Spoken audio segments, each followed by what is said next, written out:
अशनीर ग्रोवर की इस allegedly call recording को सुनिए। Sorry, I don't know sir what you're saying. You don't know what I'm saying. घर से उठा के ना Are you drunk sir by any chance? यहाँ पर कोटक महिंद्रा बैंक के एक एम्प्लॉय को गालियां दी जा रही हैं और इवन उनका एनकाउंटर करवाने की धमकियां दी जा रही हैं। इस कॉल के पीछे की स्टोरी ये है कि अशनीर को नायका आईपीओ के शेयर्स खरीदने थे और इसके लिए वो कोटक से 500 करोड़ का एक लोन लेने वाले थे और इसकी सारी फॉर्मेलिटीज भी पूरी हो गई थी। बट बिल्कुल लास्ट मूवमेंट में कोटक ने इस लोन को कैंसिल कर दिया और अशनीर को करोड़ों का नुकसान हो गया, जिसके बाद अलेजेडली उन्होंने कॉल में गालियां दी और कोटक को लीगल नोटिस भी भेज दिया। बट सवाल ये उठता है कि एक मिलियनेयर होते हुए भी अशनीर शेयर्स खरीदने के लिए बैंक से लोन क्यों ले रहे थे। दरअसल यहाँ पर अशनीर लोन लेके और भी ज्यादा पैसे कमाने और अमीर बनने की प्लानिंग कर रहे थे और फाइनेंसिंग में इसे लेवरेजिंग कहा जाता है। यहाँ अगर नायका के शेयर्स की वैल्यू अपने खरीदे हुए प्राइस से 1% भी बढ़ती तो लोन की वजह से उन्हें 1% of 500 crore which is 5 crore का प्रॉफिट उन्हें मिल जाता। इस कॉन्सेप्ट को हम आगे डिटेल में समझेंगे।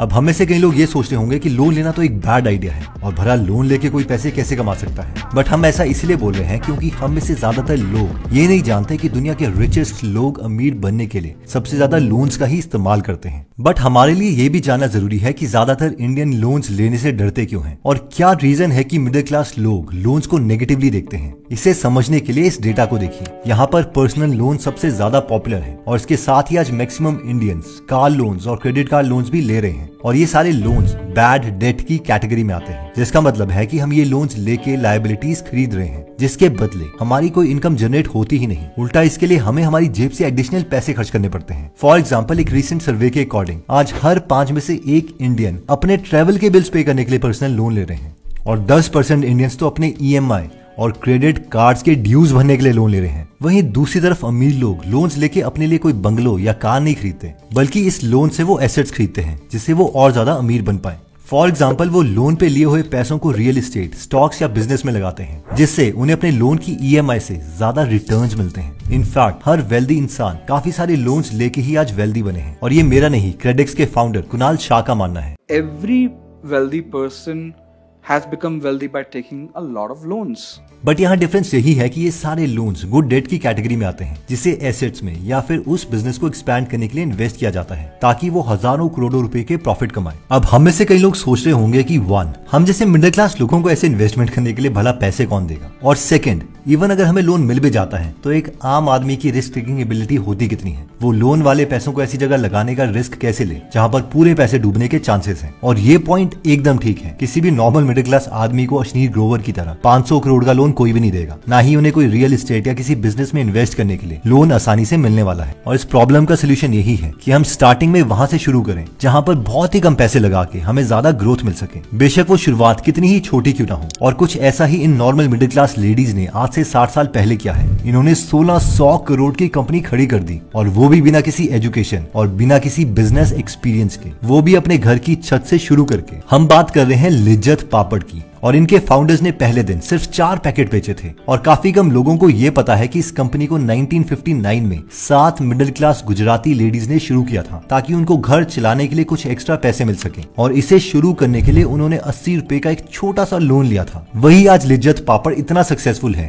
कि ये ऑलमोस्ट 50,000 लोगों को एम्प्लॉयमेंट दे रहा है और इनका एनुअल टर्नओवर 800 करोड़ से भी ज्यादा है। ठीक इसी तरीके से 1978 में ये लड़की एक पुराना गराज रेंट पे लेती है और पूरे दिन गर्मी में यहाँ काम करती रहती है ताकि वो अपनी बायोटेक्नोलॉजी कंपनी खोल सके। और शुरू में तो किसी ने सपोर्ट नहीं किया, बल्कि उल्टा इनके साथ कोई काम करने के लिए भी रेडी नहीं था। और फाइनली एक रिटायर्ड कार मैकेनिक को इन्होंने हाथ जोड़ के मनाया और वो भी काम करने के लिए इसीलिए रेडी हुआ क्योंकि उसे कहीं और जॉब नहीं मिल रही थी। यहाँ पर हम कोई और नहीं बल्कि बायोकॉन की फाउंडर किरण मजुमदार शॉ की बात कर रहे हैं, जो ये भी बताती हैं कि कैसे 25 साल की एज में जब उन्होंने बायोकॉन स्टार्ट किया तो उनके बैंक अकाउंट में सिर्फ 10,000 रुपए थे और कोई भी बैंक उन्हें लोन देने के लिए तैयार नहीं था। लेकिन बहुत ही मुश्किलों के बाद किरण मजुमदार शॉ ने बायोकॉन को ग्रो किया और आज बायोकॉन 30,000 करोड़ की कंपनी है और हाल ही में उन्होंने अपना बिजनेस एक्सपैंड करने के लिए $1.2 बिलियन का लोन लिया, यानी 10,000 करोड़ रुपए का लोन।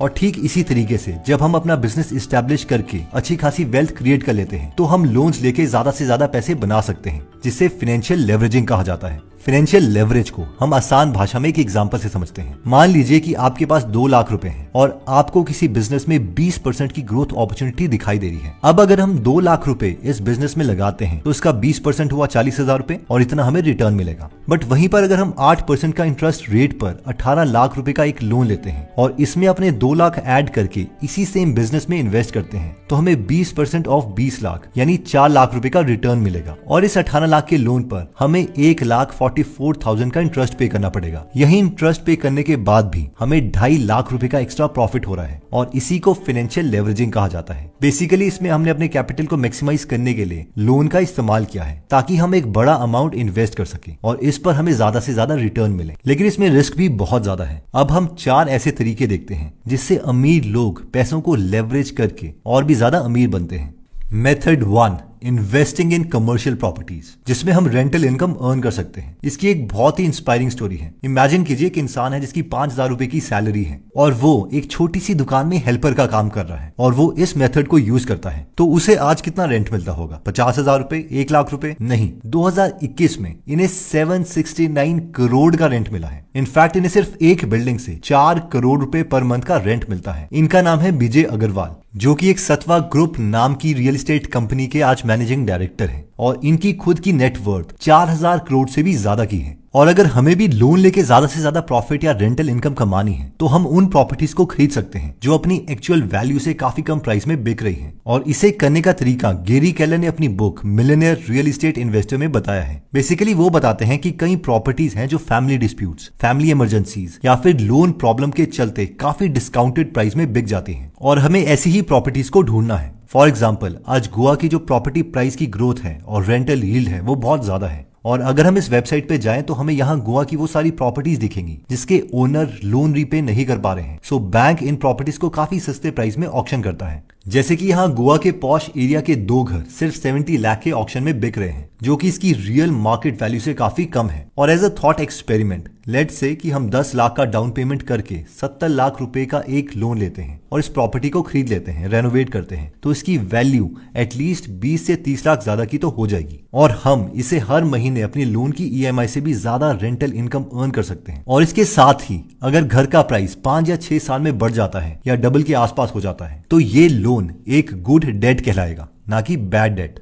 गैरी केलर ने अपनी इस बुक में और भी बहुत ज्यादा एग्जांपल दिए हैं जो कि आप गीगल एप्लीकेशन में जाके सुन सकते हैं। गीगल ऐप में 200 से ज्यादा बुक समरीज फ्री में अवेलेबल है जिन्हें आप पढ़ भी सकते हैं और सुन भी सकते हैं और हर हफ्ते हम इसमें एक फ्री बुक समरी ऐड करते रहते हैं। तो अगर आप इस ऐप में इंटरेस्टेड हैं तो इसका लिंक मैं डिस्क्रिप्शन और फर्स्ट कमेंट में दे दूंगा। एनीवेज, देखिए रियल एस्टेट में अपॉर्चुनिटीज इतनी ज्यादा है कि इवन बिलियनर्स भी लोन लेके रियल एस्टेट इन्वेस्टिंग से पैसा कमाते हैं। जैसे कि लॉन मस्क ने पिछले कुछ साल में कैलिफोर्निया में 7 प्रॉपर्टीज खरीदी जिसके लिए उन्होंने बैंक से लोन लिया और हाल ही में उन्होंने इन सभी प्रॉपर्टीज को सेल कर दिया जिसमें उन्हें $25 मिलियन का प्रॉफिट हुआ। बट इस प्रोसेस को फॉलो करने के लिए एक कंडीशन हमेशा ट्रू होनी चाहिए कि हम वो प्रॉपर्टीज खरीद पाए जिनकी रेंटल इनकम और मार्केट वैल्यू की ग्रोथ रेट हमारी EMI की इंटरेस्ट रेट से ज्यादा हो। और दूसरी इंपॉर्टेंट बात, अगर शुरू में हमारी रेंटल इनकम मंथली EMI से कम भी होती है तो भी हमारी इतनी कैपेबिलिटी होनी चाहिए कि हम इस सिचुएशन को मैनेज कर पाए। Method 2, investing. इसमें आइडिया यह है कि हम लोन लेके किसी हाई ग्रोथ पोटेंशियल वाले स्टॉक में इन्वेस्ट करें जिसमें हमें ज्यादा से ज्यादा प्रॉफिट मिल सके। और जैसा कि मैंने वीडियो की शुरू में बताया था कि अश्नीर ग्रोवर भी इसी रीजन से लोन लेकर नायका के IPO में इन्वेस्ट करना चाहते थे। इनफैक्ट अश्नीर अपनी बुक दोगलापन में बताते हैं कि उन्होंने लेवरेजिंग का इस्तेमाल किया और बैंक से 95 करोड़ का लोन लिया और इस लोन के पैसों को अश्नीर ने जोमेटो के IPO में इन्वेस्ट किया। और हम में से ज्यादा लोग शायद बिलीव नहीं करेंगे कि ये इन्वेस्टमेंट इतनी सक्सेसफुल हुई कि अश्नीर ने सिर्फ 8 मिनट में 2.25 करोड़ रुपए कमा लिए और वो भी लोन का इंटरेस्ट पे करने के बाद। और शायद कॉल रिकॉर्डिंग में अश्नीर का इतना गुस्सा होने की वजह भी यही है कि नायका IPO के शेयर्स ऑलमोस्ट 80% गेन के साथ लिस्ट हुए थे और अगर उन्हें टाइम में लोन मिल जाता तो उनके पैसे ऑलमोस्ट डबल हो जाते। बट लोन लेके इन्वेस्टिंग करने में जितना ज्यादा प्रॉफिट है इसमें रिस्क भी उतना ज्यादा है।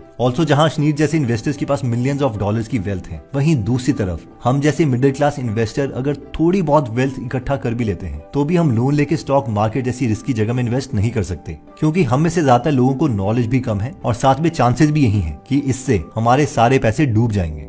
मेथड 3, बट अगर हम रियल इस्टेट और स्टॉक की उतनी नॉलेज नहीं रखते हैं तो हम लेवरेजिंग का इस्तेमाल अपने बिजनेस प्रॉफिट्स को बढ़ाने के लिए कर सकते हैं। और इसमें दो तरीकों से हम लोन लेके अपने बिजनेस को एक्सपैंड कर सकते हैं। पहला तरीका यह है कि जैसे हाल ही में मुकेश अंबानी ने $5 बिलियन का एक लोन लिया, जो अब तक की हिस्ट्री में इंडिया का सबसे बड़ा कॉर्पोरेट लोन है। बेसिकली उन्होंने ये लोन अपने बिजनेस को एक्सपैंड करने के लिए और पूरे देश में 5G नेटवर्क को बढ़ाने के लिए लिया है। इवन वेदांता ग्रुप के चेयरमैन और फाउंडर अनिल अग्रवाल भी ये बताते हैं कि कैसे जब वो अपना माइनिंग बिजनेस ग्रो करना चाह रहे थे तो उन्हें कोई 50 लाख का लोन भी नहीं दे रहा था। तो अनिल अग्रवाल जी ने धीरूभाई अंबानी जी को अप्रोच किया और उन्हें एक पार्टी में बुलाकर उस बैंक के मैनेजर से मिलवाया, जिसके बाद वो बैंक मैनेजर इतना इंप्रेस्ड हो गया कि उन्होंने अनिल अग्रवाल जी को 50 लाख का लोन दे दिया। और आज वेदांता ग्रुप इंडिया की सबसे बड़ी माइनिंग कंपनीज में से एक है और अनिल अग्रवाल जी खुद एक बिलियनर है। सो अगर हमें अपने एग्जिस्टिंग बिजनेस में स्कोप दिखता है और अगर हमें इसमें लोन का इंटरेस्ट रेट से डबल या इवन ट्रिपल वाली ग्रोथ अपॉर्चुनिटी दिखती है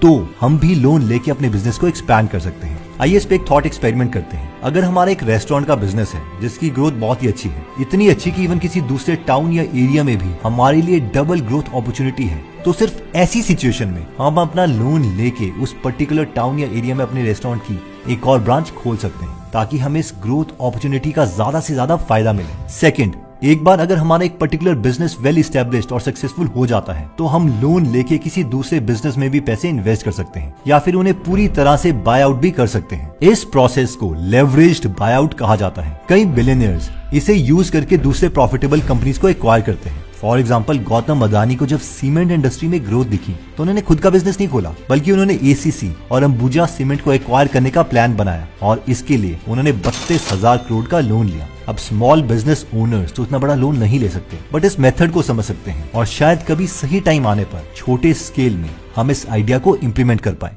मेथड 4, लास्टली, अमीर लोग लोन का इस्तेमाल सिर्फ पैसे बनाने के लिए नहीं बल्कि टैक्सेस बचाने के लिए भी करते हैं। फॉर एग्जाम्पल, दुनिया के सबसे रिचेस्ट लोगों में से एक इलॉन मस्क ऑलमोस्ट ना के बराबर टैक्सेस भरते थे। इसलिए इलॉन मस्क अपने कंपनी से कोई सैलरी नहीं लेते, बल्कि इसके बदले वो अपनी कंपनीज के स्टॉक्स को ही एज अ पेमेंट एक्सेप्ट करते हैं, जिसकी ऑन पेपर वैल्यू हर साल $बिलियन है। बट क्योंकि वो इन स्टॉक्स को बेचते नहीं है, इसलिए गवर्नमेंट इसे इनकम नहीं मानती और इसलिए इन्हें इस इनकम पर कोई टैक्स नहीं देना पड़ता। इसे बेचने के बजाय वो बैंक के पास जाते हैं और उन्हें कहते हैं कि मुझे मेरे स्टॉक्स के बदले कम इंटरेस्ट वाला एक लोन दे दो ताकि मैं अपने खर्चे चला सकूं। और क्योंकि उनके शेयर की वैल्यू 20 से 30% हर साल इंक्रीज होती है तो वो बार बार अपने लोन को रीफाइनेंस करते हैं। सो बेसिकली वो एंड में ऑलमोस्ट 0 टैक्स पे करते हैं। ऊपर से ऐसे लोन पर कोई टैक्स भी नहीं लगता और अगर हम किसी कंपनी को ओन करते हैं तो हम भी ऐसे लोन लेके अपने टैक्सेस मिनिमाइज कर सकते हैं और इसे और भी कई एसेट्स खरीद सकते हैं। इन कंक्लूजन, इस वीडियो में हमने ये समझने की कोशिश की कि कैसे दुनिया के सबसे रिचेस्ट लोग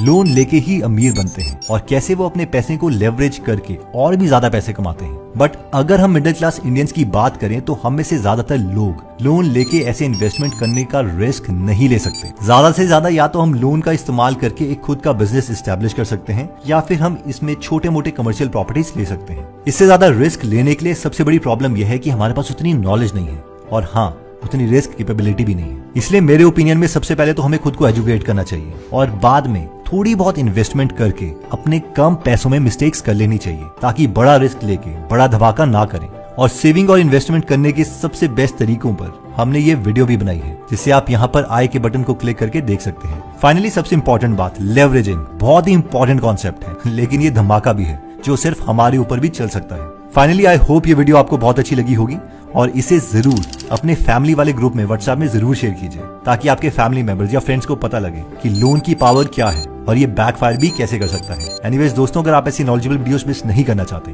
तो सब्सक्राइब करने के बाद बेल का बटन दबाना मत भूलिएगा। जल्दी हम आपसे दोबारा मिलेंगे। जय हिंद। यूट्यूब सब्सक्राइबर्स हैं, उन्हें ये नहीं पता कि हम यूट्यूब में एक प्रीमियम मेंबरशिप प्रोवाइड करते हैं। फॉर एग्जाम्पल, अगर अभी आप यहाँ पर इसे ज्वाइन करते हैं तो आपको 3 कोर्सेज मिलेंगे एंटर करते ही। पहला है डिजिटल मार्केटिंग कॉपीराइटिंग कोर्स जो कि 4-4.5 घंटे का है। उसके बाद चैट जीपीटी और स्टेबल डिफ्यूजन कोर्स और finally YouTube course premium members के लिए, जिसमें स्क्रिप्ट राइटिंग है और इसमें यह भी बताया गया कि किस तरीके से हम थंबनेल बनाते हैं एंड सो ऑन। और इसका अगर प्राइस देखें तो वो कुछ इस तरीके से है, 159 रुपीज़ पर मंथ। ये इतना चीप हम इसलिए प्रोवाइड कर पा रहे हैं क्योंकि इस अमाउंट में से जो यूट्यूब है वो अप्रॉक्सीमेटली 45% ले लेता है। बाकी 90 रुपीज़ जो है वो हमें मिलते हैं, लेकिन इसके बदले हमें कोई टेक्निकल टीम मैनेज नहीं करनी पड़ती और बाकी जो चीज़ें हैं जैसे कि सर्वर कॉस्ट एक्सेट्रा वो मैनेज नहीं करना पड़ता। तो हमारे अकॉर्डिंग ये सबसे अफोर्डेबल एजुकेशन है जो हम प्रोवाइड कर रहे हैं। तो अगर आप इसमें इंटरेस्टेड हैं तो आप इससे मेंबरशिप को ले सकते हैं और हर महीने हम इसमें एक कोर्स ऐड करते रहते हैं। Thank you so much.